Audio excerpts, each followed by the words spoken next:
Halo sejawat, hari ini kita akan membahas tentang jenis-jenis inkontinensia urin. Sebelumnya, mari kita lihat bagaimana fisiologi saat berkemih.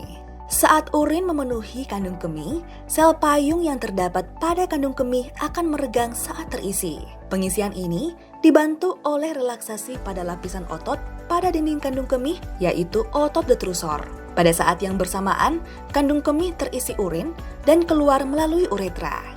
Uretra dikelilingi oleh beberapa otot yang mencegah urin keluar. Terdapat otot sphincter interna yang merupakan otot involunter dan terbuka ketika kandung kemih setengah terbuka.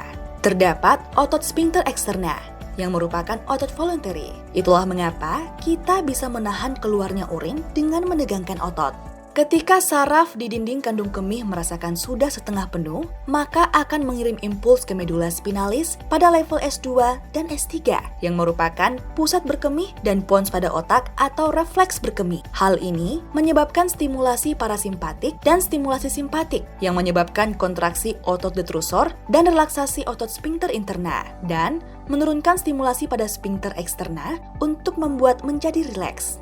Pada saat ini, proses berkemih terjadi. Stres inkontinensia terjadi akibat tekanan abdominal yang menekan otot sphincter sehingga urin mengalir keluar. Beberapa aktivitas lain seperti bersin, batuk, tertawa juga meningkatkan tekanan abdominal. Peningkatan tekanan pada kandung kemih mengakibatkan urin mengalir keluar. Jika tekanan pada kandung kemih lebih besar dibandingkan tekanan pada sphincter, maka sphincter tidak dapat menahan urin. Kehamilan dapat menyebabkan stres inkontinensia akibat uterus berada di atas kandung kemih. Diagnosis dapat ditegakkan berdasarkan stres test, di mana melihat urin mengalir saat seseorang batuk atau melakukan manuver falsafa. Selanjutnya adalah inkontinensia urge, ketika orang tiba-tiba merasa harus segera berkemih karena kandung kemih yang terlalu aktif. Hal ini karena otot detrusor yang kontraksi dan menyebabkan sering berkemih apalagi pada malam hari.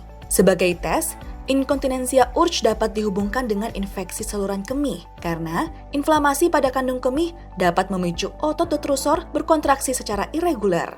Terdapat contoh inkontinensia campuran atau mix yang merupakan kombinasi stres dan urge inkontinensia.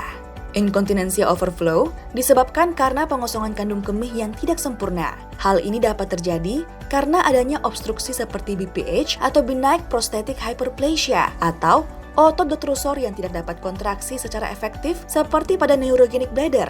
Jadi, jenis-jenis dari inkontinensia urin terbagi atas. Yang pertama adalah stres inkontinensia stres, di mana urin keluar ketika ada tekanan abdominal yang tinggi. Lalu, ada inkontinensia urge, di mana ada keinginan tiba-tiba untuk buang air kecil.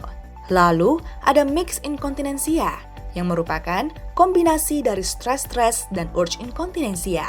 Terakhir, ada inkontinensia overflow, ketika kandung kemih tidak sepenuhnya kosong. Demikian penjelasan sejawat mengenai inkontinensia urin. Sampai jumpa di video pembelajaran lainnya.